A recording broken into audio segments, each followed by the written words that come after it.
So, the story came to an end. And not the way you, or the players, anticipated. It resulted in the deaths, the defeat of the entire party. What they call these days a total party kill.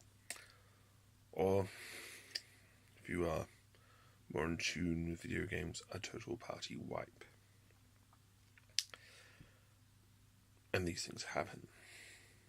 They don't happen a lot.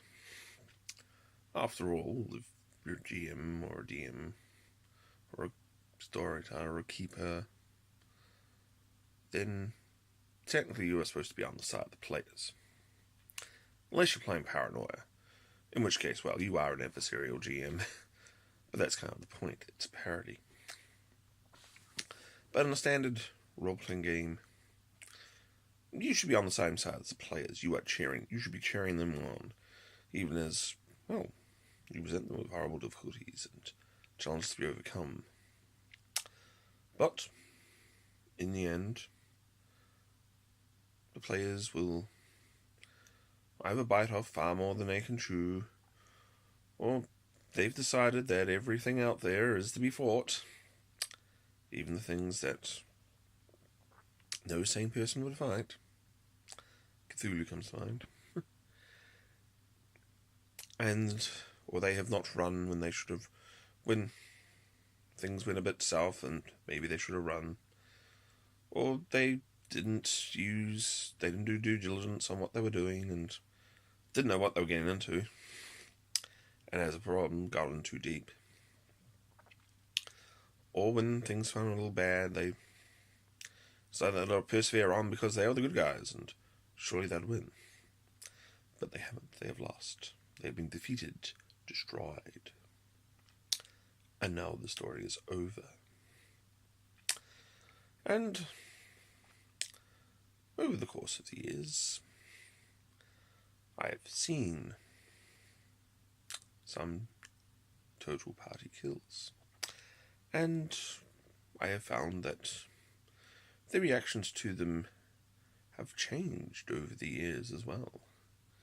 Early on, we were first starting out in role-playing. We didn't exactly know what we were doing. Our games were a completely procedural affair.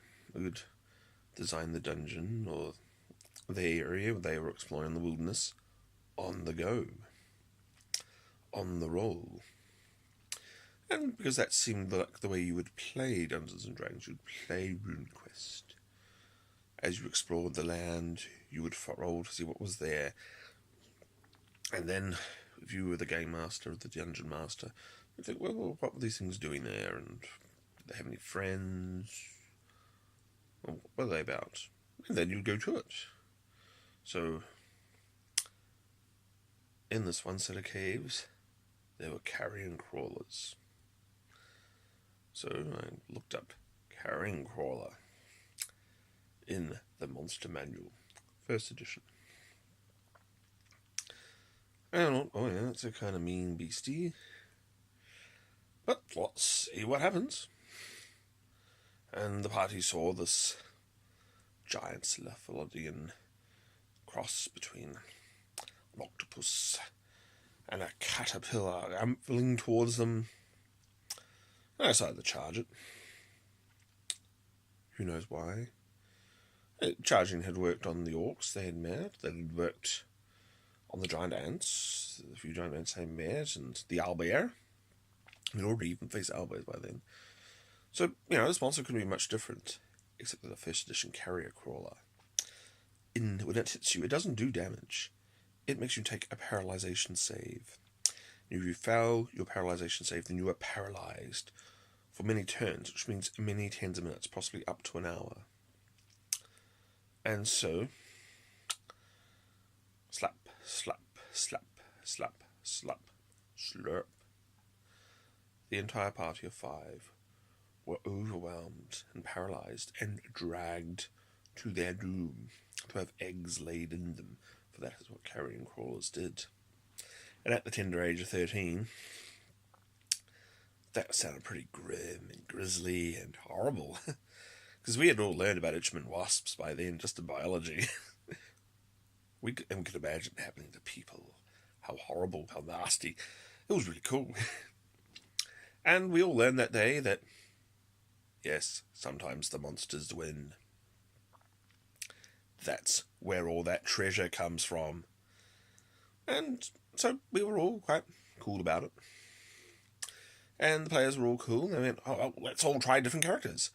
And, we'll set it a few months later because, we can't be the next day.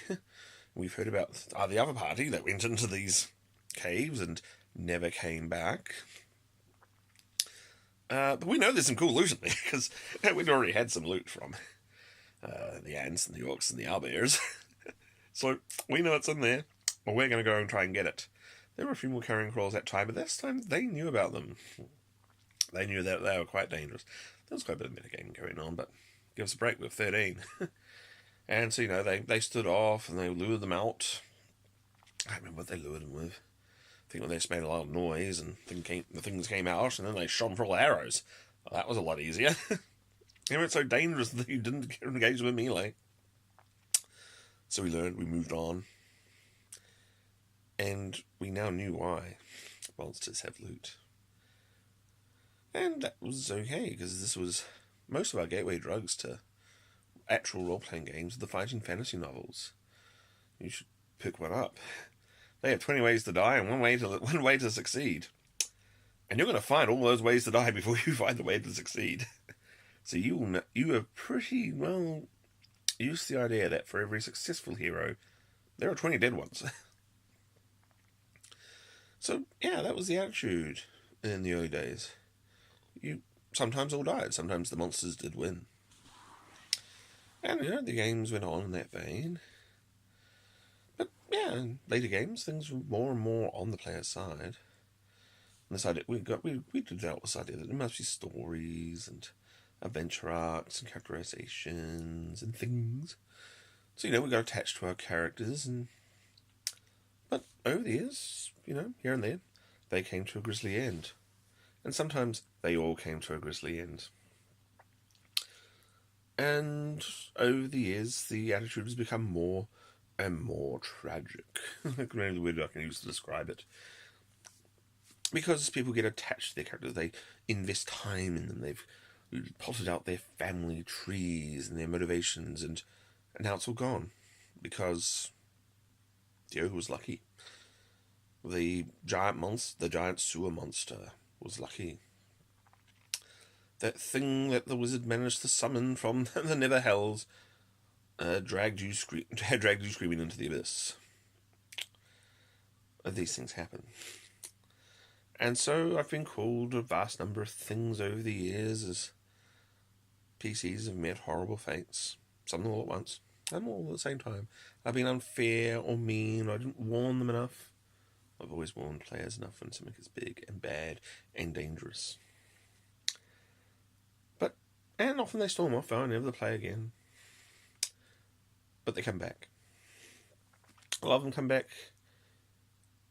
because in my game they know that if you get a win, you have earned it. Because they know that there is that other possibility. That threat. That maybe if they don't plan well enough, they're a bit foolish. If they went on top of their game that night, or even if they had some bad rolls. A lot of people blame bad rolling, but I've never really noticed that. I mean, the rolls all leave it out in the end. Occasionally, yes, the enemy gets some lucky blows, but more often than not, the players get more lucky blows than the things. They have more opportunities to get lucky blows. They've often got skills towards it. I've got to be lucky on the dice. The players only have to be marginally lucky. So the odds are weighted in their favour in many games. But they always come back because they know that in my games, the monsters are out for their blood. That is a dangerous universe out there. It always is. And that if they do win, then it is earned. They know it is earned. Because most of them know personally that sometimes things went the wrong way. So yeah, things can go badly. Especially 2 weeks ago. Party was in the abyss, lost there, trying to find a way out, and going through the Fortress of Torments. And they had met Glacia, the demoness in charge of it. And they met her first, and they managed to weasel their way out of it. They pretended they were demons, because, well, they were demons. I don't think anyone realised that, but they were. And so they managed to convey that they were part of the staff, and they were here to... They were just doing their jobs, and so she went off, and she left them. There was no reason not to disbelieve that these strangely malformed creatures in her kitchen were not the actual strangely malformed creatures she had employed, but the strangely malformed creatures she had employed just being murdered by these strangely malformed creatures. And then the party sort of wandered through the thing and snuck through most of it, hid, and then for some reason saw her again, just wandering through her own halls, and attacked her for no reason I could understand. They weren't there to kill her, they weren't there to attack her, but attack her they did. And the fight was going along, and then we hit the break because it was 9:30, and the game shop closed about that time. So, okay, thought about it, and I thought, Glacia will wipe the floor with the party. She is a mage demoness. I've been telling them this for 2 weeks so far. They haven't really picked it up. Let's throw them a bone. So next week, it opens up.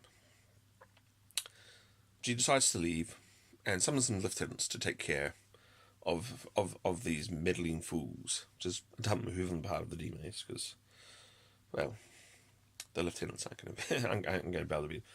And she just walks off and says, "Deal with them, my minions." And that classic evil villain scheme, wondering why the good guys survive and come back to beat her later when they're more powerful. And I thought, they'll throw them a bone. They can have this. They'll beat up these lieutenants. I mean, they would have beat up the lieutenants quite easily. But as she was leaving, one of them said, "Coward! Face me!" And you don't say that to a demon, or a demon. They're very fickle creatures, so they turned round and blasted him down. And that really turned the tide of the battle. Because with him down, with that person down, and also slaughtering the person who came to his aid, then the rest of the party followed and died, consumed in the abyss. And so I said, well, that story ends. It ends tragically. But now let's have a new story. Let's start again. And we have started again. Everyone seems quite keen on it. Everyone's got new characters. And everyone's raring to go. We're on a new adventure. Because you can always do that in a role-playing game. When it's all over, it's not really all over. It's a new beginning. And my new crop of players at your friendly local gaming store seem to be quite happy with this. Okay, yes. Sometimes, yes, the monsters will win. So it's good to see that again. Thank you.